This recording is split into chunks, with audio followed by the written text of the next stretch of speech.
민수기 12장 1절부터 10절입니다.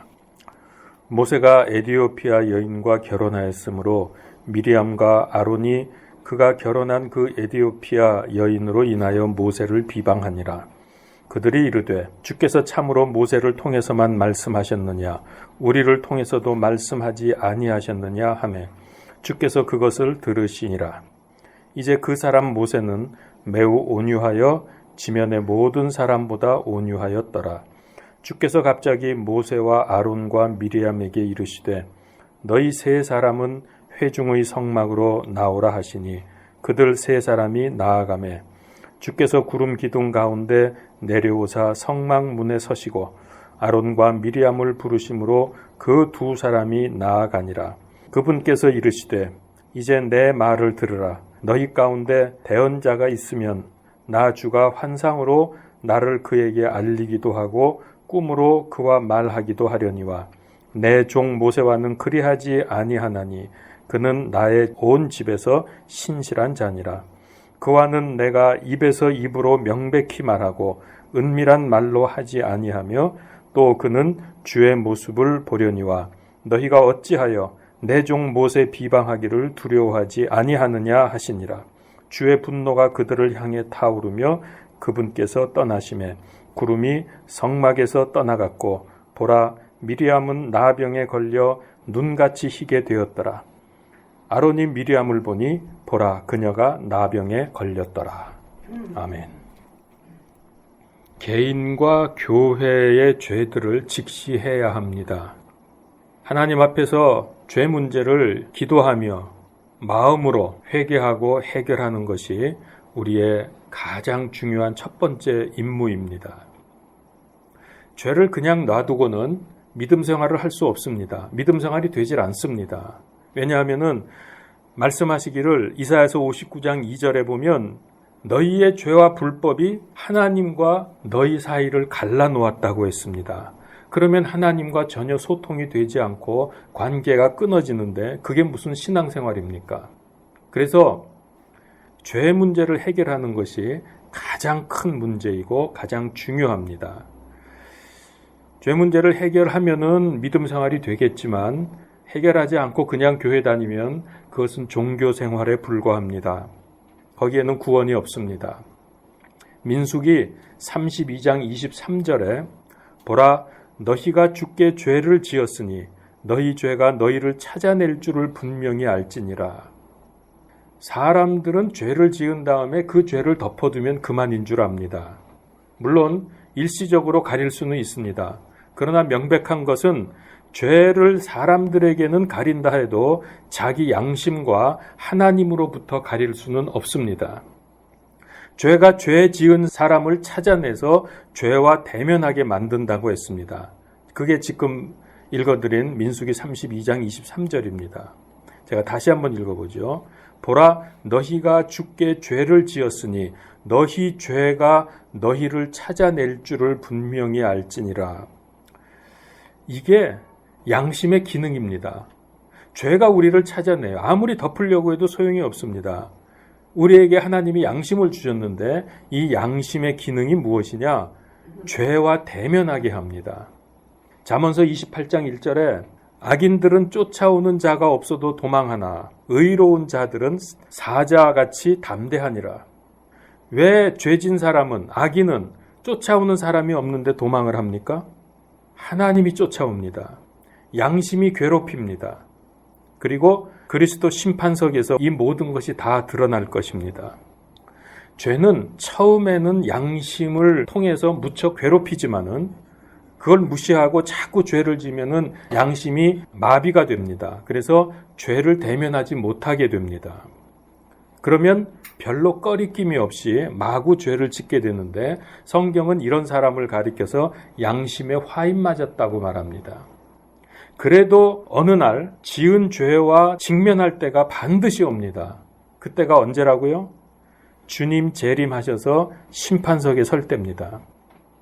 죄는 나병처럼 절대 숨길 수 없습니다. 살이 짓무르고 고름이 나고 계속해서 진행이 되면은 손가락, 발가락, 코가 떨어져 나갑니다. 참 무시무시한 병이죠. 죄를 절대 품고 있지 마십시오.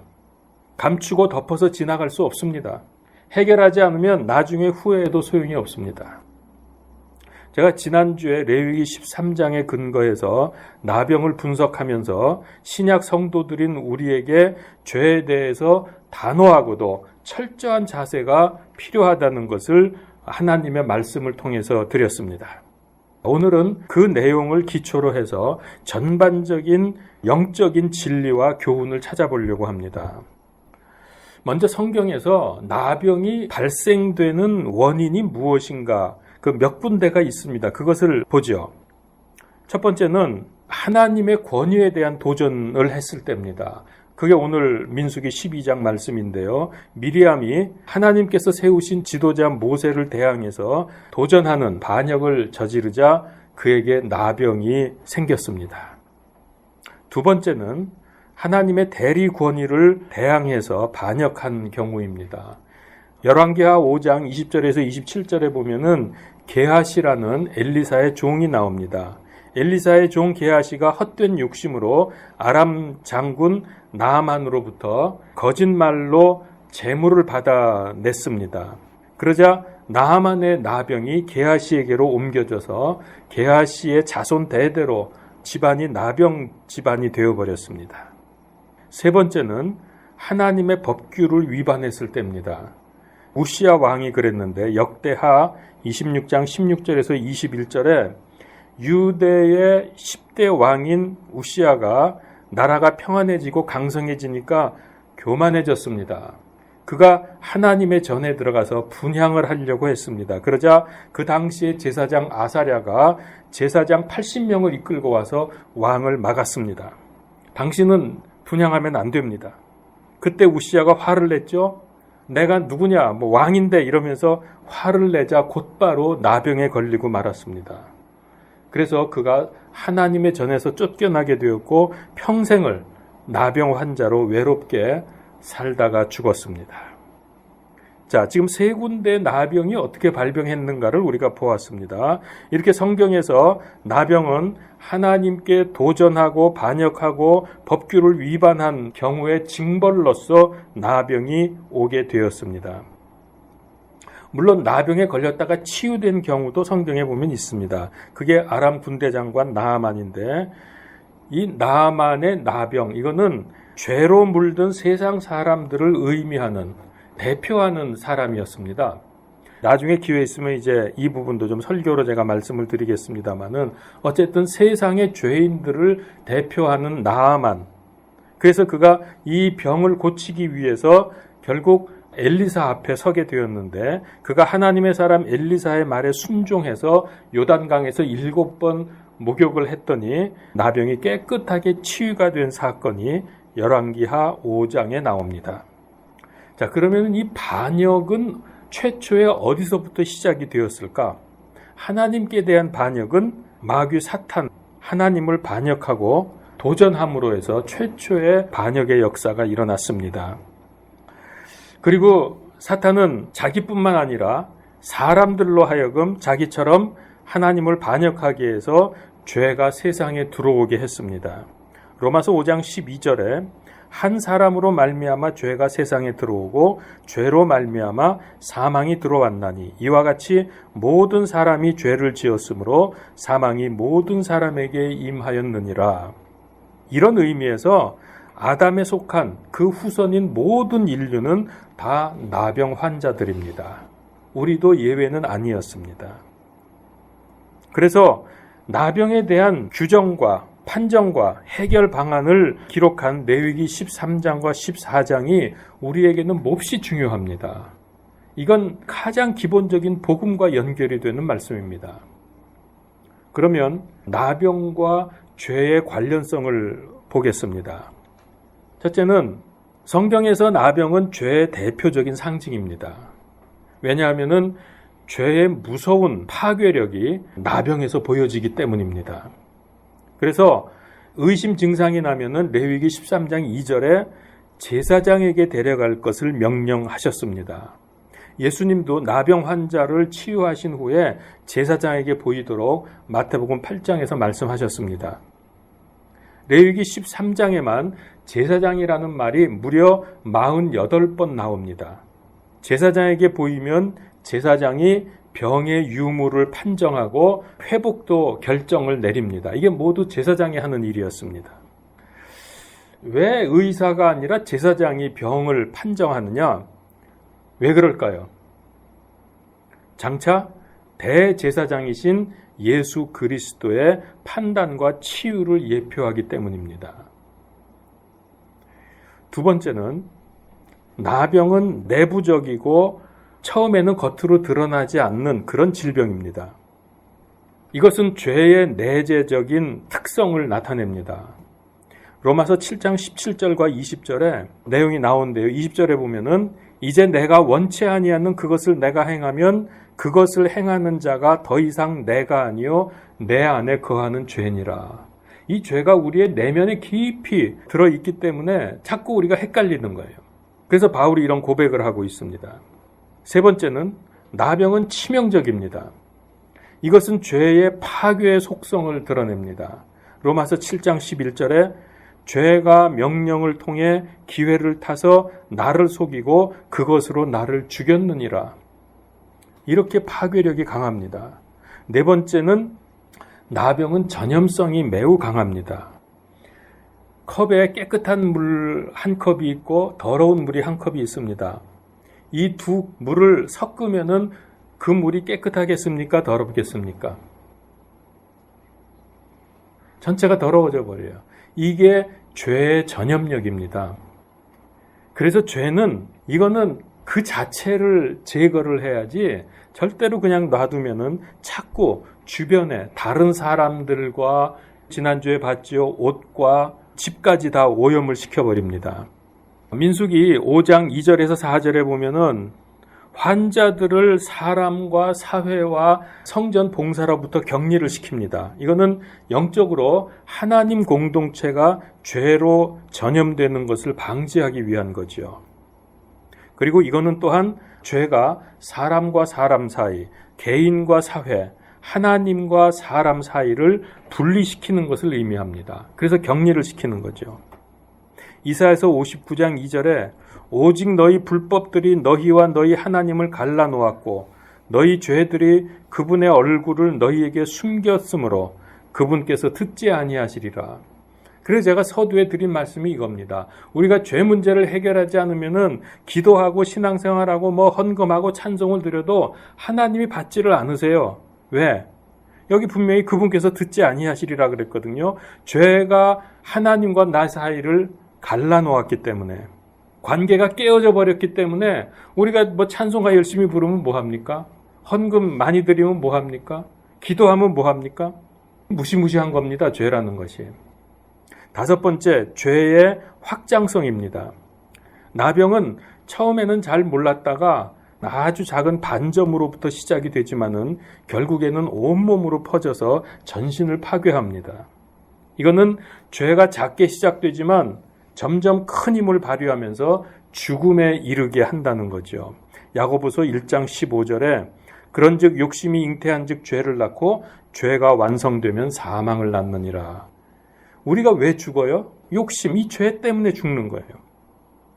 이렇게 나병의 내적이고 치명적이고 강력한 전염성과 침투력과 확장성, 이게 바로 죄의 무서운 속성을 생생하게 보여주는 것입니다. 죄의 무서움을 깨달아야 됩니다. 그러나 진심으로 회개하면 우리의 대제사장이신 예수 그리스도 안에서 영적 나병인 죄를 용서받고 치유받습니다. 이게 복음입니다. 그래서 죄를 상징하는 나병을 비롯해서 질병을 치유하실 때 예수님께서 치유하기 전에 항상 요구한 것이 있었어요. 믿음입니다. 믿음. 혈루증 앓는 여인에게 마가복음서 5장에 보면은 딸아 내 믿음이 너를 온전하게 하였으니 평안히 가라. 내 역병에서 놓여 건강할지어다. 병을 고쳐주시는데 믿음을 먼저 요구하신 거예요. 또 마비병 환자를 위해서 친구들이 예수님 계신데 사람이 많아서 들어갈 수 없으니까 지붕을 뚫고 예수님 앞으로 달아내렸습니다. 그때 누가복음서 5장 20절에 예수님이 말씀하시기를 그분께서 그들의 믿음을 보시고 그에게 이르시되 사람아 내 죄들이 용서받았느니라.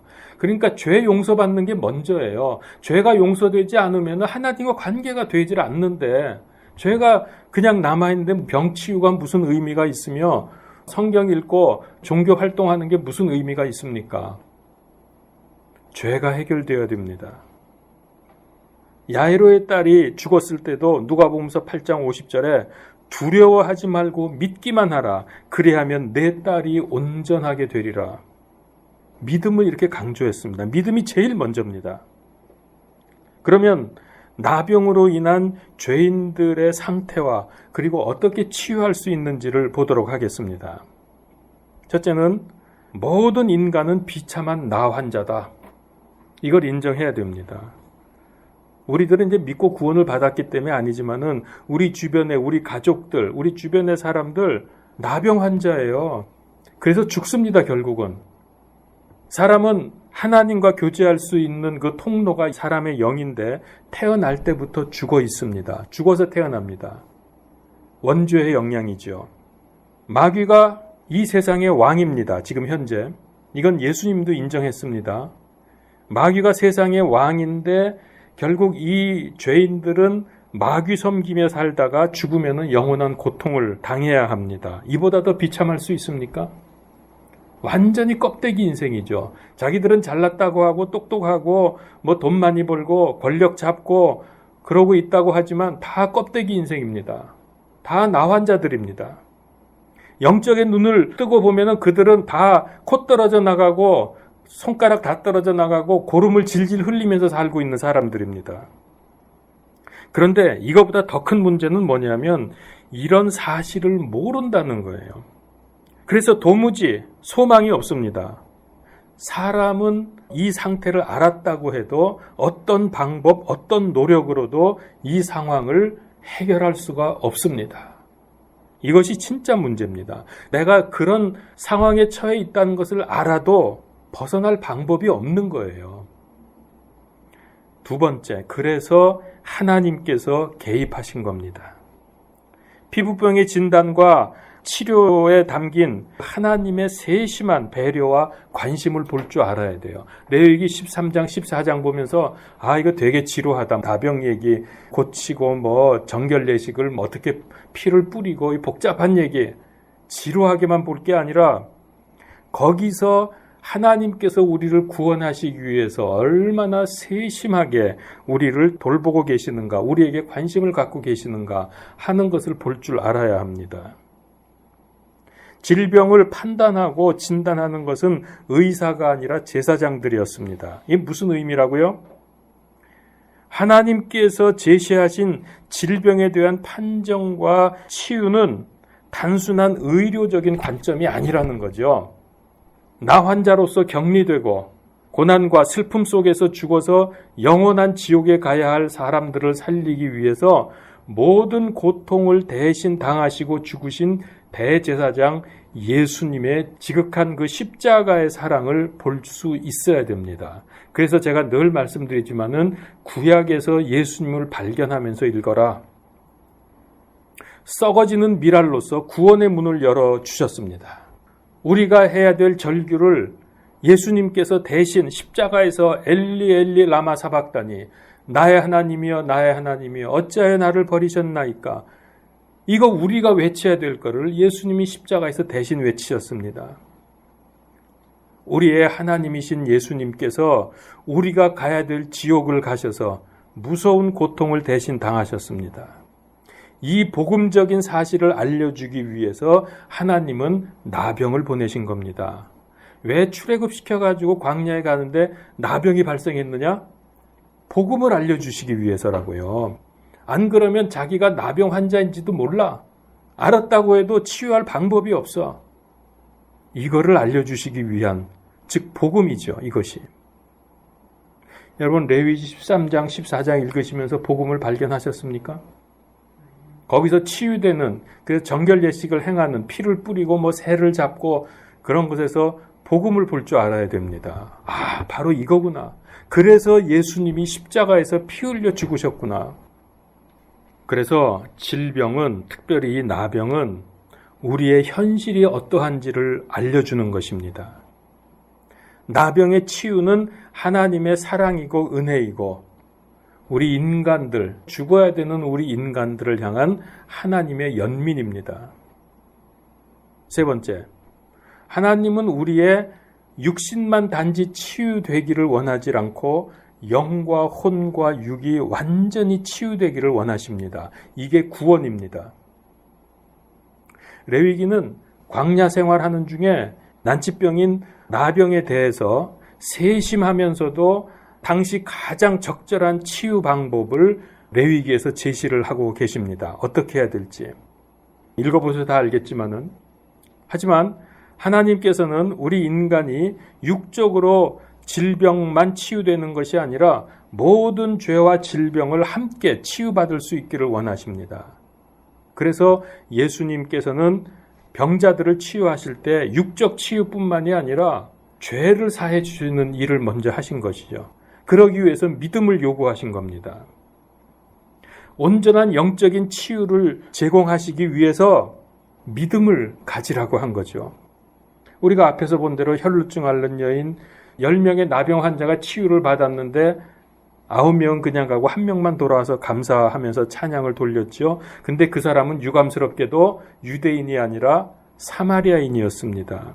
그때 사마리아인에게도 뭐라고 하냐면 내 믿음이 너를 온전케 했다. 하나님은 구약의 자세하고 복잡한 율법 규정을 통해서 이스라엘을 보존하셨을 뿐만 아니라 믿음이 순수해지기를 원했습니다. 그 믿음이 중요한 겁니다. 마지막으로 나병과 관련된 진리가 한 가지 더 있습니다. 나병은 단지 죄인의 상태를 보여주는 중요하죠. 이것뿐만이 아니라 한 가지 더 중요한 그 예표가 있는데요. 나병이 몸에 뿐만 아니라 옷과 집에도 발병을 한다고 했죠. 이것은 여러분 이제 앞으로 곧 있을 대환란과 연관이 되어 있는 것을 아셔야 합니다. 적그리스도 짐승의 모습입니다. 계시록 13장 2절에 보면은 내가 본 그 짐승은 표범과 같고 그의 발은 곰의 발 같으며 그의 입은 사자 입 같은데 용이 자기의 권능과 자기의 자리와 큰 권세를 그에게 주었더라. 용은 사탄이고 그에게 준 거 이 그는 적그리스도입니다. 자, 전체적인 외양을 보면은 표범과 같다 그랬습니다. 그리고 짐승의 표를 오른손이나 이마에 받은 자에 대해서 하나님께서 나병으로 심판하실 것을 예상하게 해줍니다. 그래서 짐승의 표를 받고 그 형상에게 경배한 자들의 몸에서 성경에 보면은 계시록 16장 2절에 악취가 나며 몹시 아픈 헌대가 생겼다 그랬습니다. 이런 고통을 받습니다. 여러분 악취가 나고 헌대가 막 아파가지고 이 헌대가 생기는 거, 이건 무슨 병 같습니까? 이건 나병입니다. 문둥병, 나병.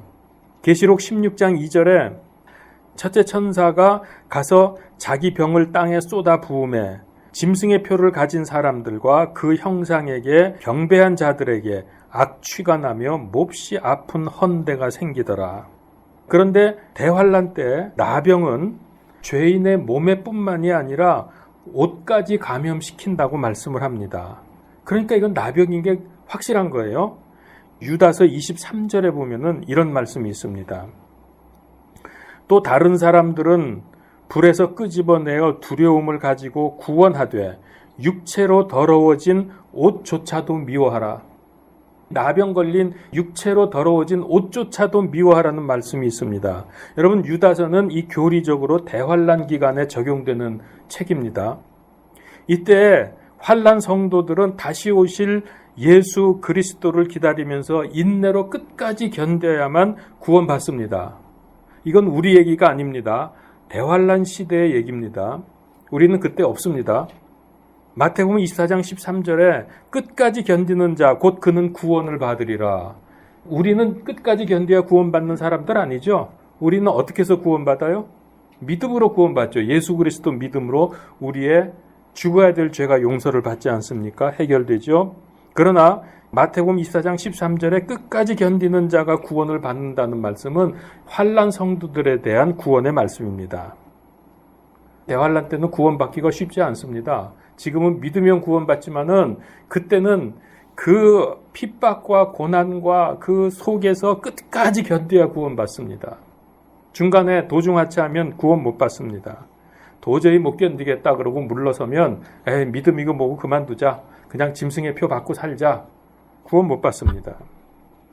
자, 대환난 때 죄인의 몸에 생길 나병이 그 사람의 옷조차도 더럽힌다고 유다서 23절에 아까 우리가 읽어봤죠. 그러면서 또 집까지도 더러워질 것을 레위기 14장에서 보여줍니다. 그래서 이게 전부 연결이 돼요. 나병은 언제까지 계속되느냐?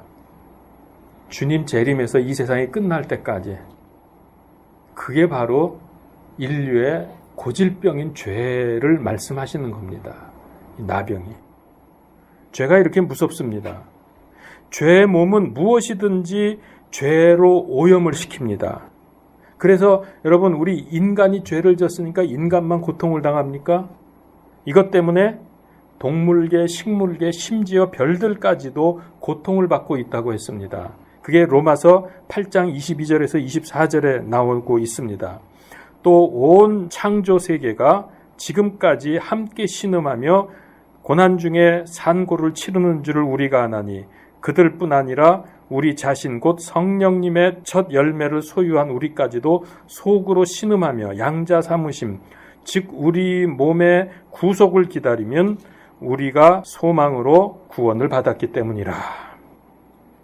온 창조 세계가 다 신음하고 있다 그랬죠. 이게 우리 인간의 죄 때문에 동물, 식물, 이 우주의 별들 다 지금 신음을 하고 있습니다. 그러다가 예수님의 재림으로 비로소 우리의 구원이 완성이 되면 그때에 드디어 다른 모든 피조물들도 다른 모든 만물들도 회복이 됩니다. 왜 우리 때문에 자연 이 세계까지 다 고통을 받습니까? 인간이 가장 최고의 피조물로 지음을 받았기 때문에 위가 타락하면 그 밑에는 다 똑같이 고통을 당하는 거예요.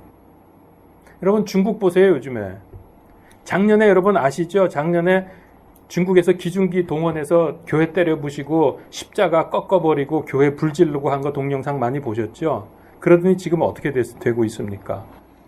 중국 거의 전체가 지금 천재지변으로 난리가 나고 있지 않습니까? 거의 회복 불가능할 정도. 그 한 사람 그 꼭대기들이 잘못하면 그 밑에 애매한 백성들, 그 수십억의 애매한 백성들까지 다 고통을 당하는 거예요. 그게 성경적인 원리입니다. 아담 한 사람 때문에 우리가 다 죽어야 될 죄인 됐죠. 그뿐입니까? 자연계까지 다 지금 망했죠. 그러면 이렇게 무시무시한 죄 문제를 어떻게 처리해야 됩니까? 죄가 얼마나 무시무시한지 여러분 아셨죠? 온 우주를 다 망가뜨렸다는 얘기예요. 어떻게 이 문제를 해결할 수 있죠? 우리가 노력하면 됩니까? 도 닦으면 됩니까? 로마서 6장 12절에서 14절. 그러므로 너희는 죄가 너희의 죽을 몸 안에서 군림하지 못하게 하여 몸의 정욕 안에서 죄에게 순종하지 말고 또한 너희 지체를 불의의 도구로 죄에게 내주지 말며 오직 너희 자신을 죽은 자들로부터 살아난 자로서 하나님께 드리고 너희 지체를 의의 도구로 하나님께 드리라. 너희가 율법 아래 있지 아니하고 은혜 아래 있으므로 죄가 너희를 지배하지 못하리라. 하나님의 은혜가 아니고서 우리가 어떻게 죄의 지배에서 벗어나겠습니까? 아까 말씀드린 대로 누가복음 17장에 보면은 나 환자 중에서 치유를 받은 사건이 있습니다. 예수님이 예루살렘을 가시기 위해서 사마리아와 갈릴리 그 한가운데를 통과하고 계시는데 마을에서 나 환자 10명이 뛰어나와가지고 예수님께 치유해달라고 엎드렸습니다.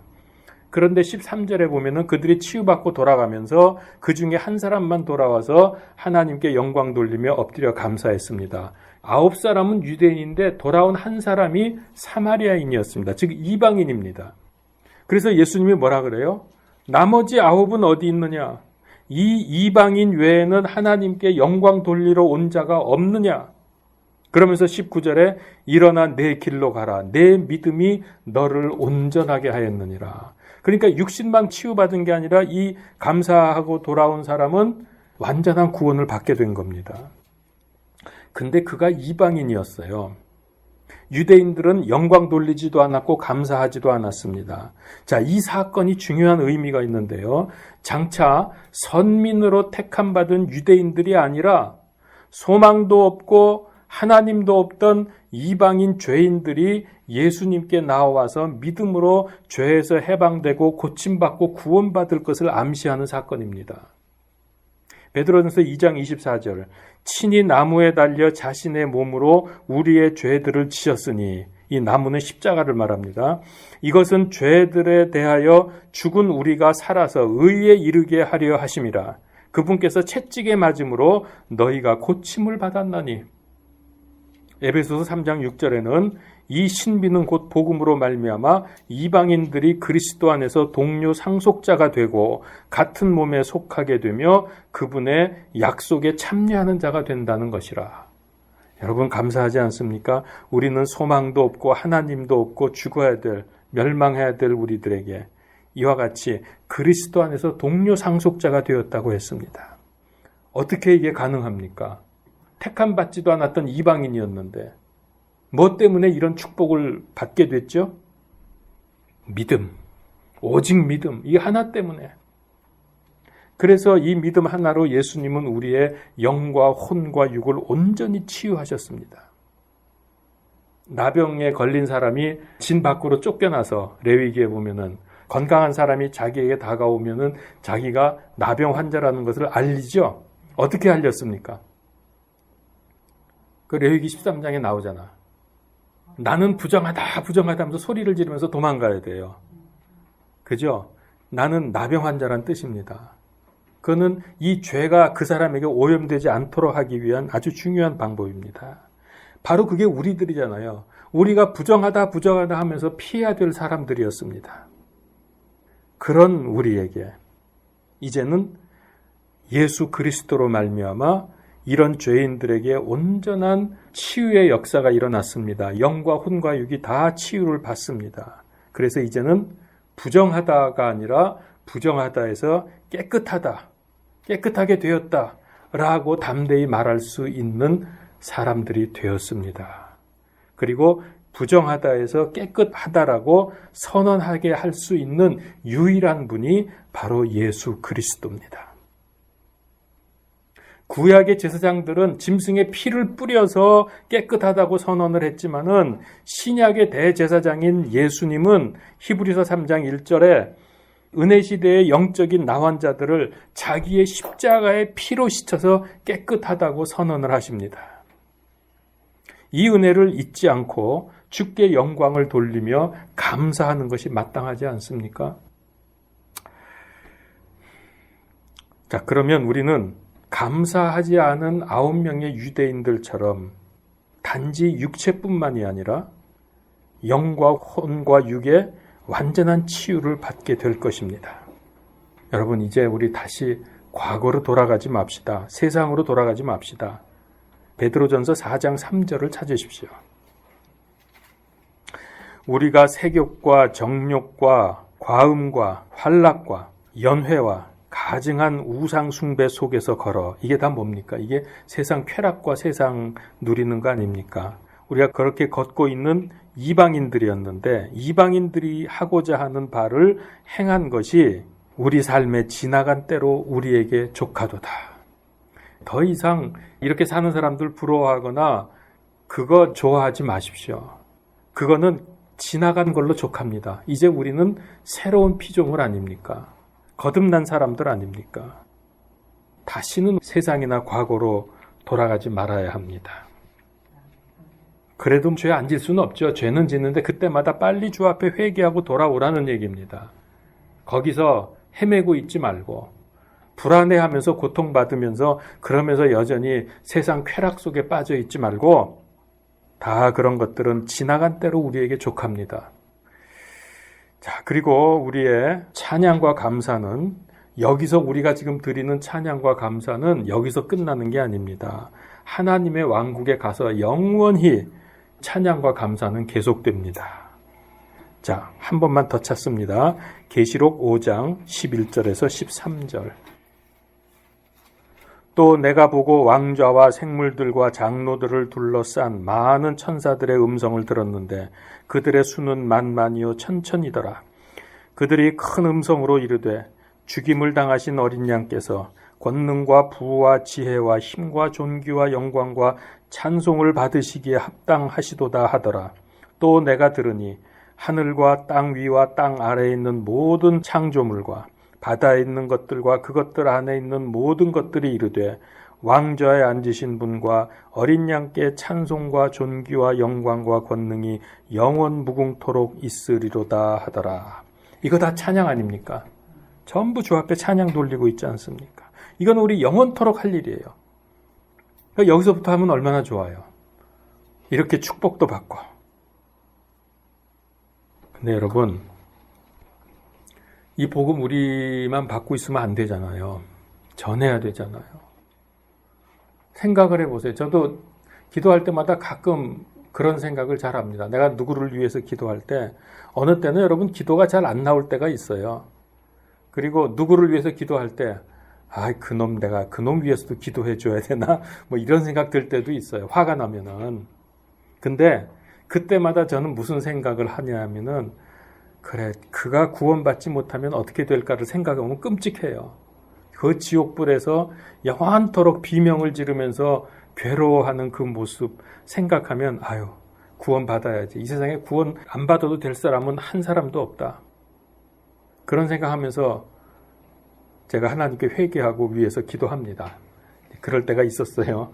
그러니까 여러분 정말 이거 특별히 우리 가족들은 말할 것도 없죠.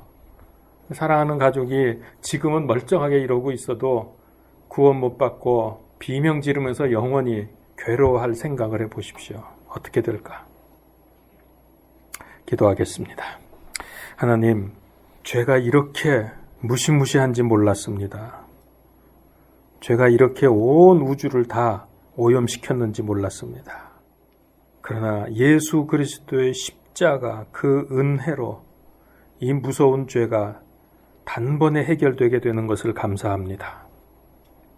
주님, 이제 우리가 이 복음으로 구원받았지만은 주변에 우리 가족들과 사랑하는 친구나 친지들에게 우리가 비록 알지 못하는 사람들을 위해서도 기도해야 될 것을 마음에 다집니다. 주여 함께 하시고 우리의 기도가 하늘에 상달되고 하나님께서 기뻐 받으시는 기도가 되어서 많은 사람을 구원하고 주님의 뜻을 이루는 우리의 기도와 우리의 인생이 되게 하여 주시옵소서. 예수 그리스도 이름으로 기도하옵나이다. 아멘. 제가 마지막에 전도 선교에 관해서 이거 꼭 해야 된다. 우리의 사명이라고 말씀을 드렸는데 보통 이제 신학에서 얘기하는 게 교회가 해야 될 의무라 그럴까? 사명이 4가지가 있다고 그렇게 말을 합니다. 예배, 전도 선교, 그 다음에 교육, 봉사 내지는 구제 이렇게 4가지를 큰 교회의 사명으로 이야기를 하거든요. 우리 교회를 가만 생각해 봤습니다. 이걸 제대로 하고 있나? 그리고 우리가 어떻게 이 사명을 감당할 수 있을까? 현재 교육하고 예배는 그냥 우리가 이렇게 하면 됩니다. 현재 다른 교회들에서는 이 교육부서에 예산이 엄청나게 투입이 되거든요. 우리는 말씀으로 하면 되지 이것저것 상 주고 무슨 대회하고 그럴 필요가 없기 때문에 그냥 말로 다 때우면 됩니다. 복음의 말로. 그게 제일 좋은데 그렇게 해서 이 2가지는 돈 안 들고 할 수 있어요. 그런데 전도 선교, 그 다음에 구제 사역은 아무래도 돈이 필요합니다. 그래서 여러분들 지금까지 우리 교회가 참 자발적으로 해주셔서 제가 이렇게 보면은 참 많이들 하시는구나. 참 감사하게 생각을 하고 있습니다. 그때마다 마음에 감동 주시는 대로 또 여유가 있는 대로 여러분들이 잘 하시는 걸로 알고 있는데 앞으로는 좀 더 우리가 경각심을 좀 가지고 좀 더 긴장해야 되겠다. 이제는 우리가 나만을 위해서 그저 여유 있으면 하는 게 아니라 정말 내 인생을 바쳐서 나를 불태워서 주의 일을 감당해야 될 때가 아니겠는가 이런 생각을 합니다. 그래서 제가 이렇게 생각했습니다. 매월 첫째 주 헌금하실 때는 선교 헌금, 전도 헌금이든 구제 헌금이든 첫째 주는 그 헌금하는 주일이라고 생각하고 정규적으로 앞으로 그렇게 할 수 있기를 바랍니다. 그냥 우리가 자발적으로 하는 게 어떤 면에서는 더 좋기도 하겠지만은 조금 더 우리가 긴장을 하고 열심히 해야 되겠다는 생각에서 매월 첫째 주에 선교 헌금과 구제 헌금을 하는 것으로 그렇게 정하겠습니다. 하나님은 우리의 중심을 보시니까 금액이 문제가 아닙니다. 그러나 그 일들을 하려면 돈이 필요합니다. 우리 교회가 숫자도 작고 예산 면에서는 다른 교회에 비하면 턱이 없이 작지만은 그런 속에서 우리가 최선을 다할 수 있기를 바랍니다.